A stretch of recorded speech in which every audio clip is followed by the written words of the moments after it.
সহ্য করতে পারছি না। জানি না এভাবে আর কতদিন থাকতে হবে। বৃষ্টি আর রোদ তারপর আরেক বাড়িতে গেল। আর কতদিন এভাবে না খেয়ে থাকবো? না খেতে খেতে তো এবার মরে যাবো। কি আর বলবো গিন্নি, আমি একজন দিনমজুর, দিনে আনি দিন খাই। কয়েকদিন ধরে এভাবে বৃষ্টির ফলে বের হওয়া যায় না, কাজ করতে পারছি না। তাহলে খাবো কিভাবে? বিধাতা, আপনি আমাদেরকে বাঁচান। এভাবে রোদ আর বৃষ্টি কয়েকটা বাড়ি ঘুরে বেড়ালো। তখন চারিদিকে মানুষের হাহাকার আর কষ্ট। তা দেখে রোদ বৃষ্টি সহ্য করতে পারল না। রোদ, এত মানুষের কষ্ট আর দেখা যাচ্ছে না। আমি বুঝতে পেরেছি, আমার অন্যায় হয়েছে। আমি আমার ভুলের জন্য মাপ চাচ্ছি।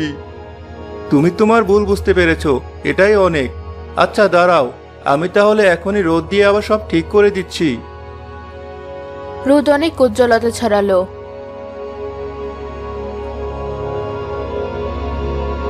বেশ কিছুদিন রোদের ফলে সব পানি শুকিয়ে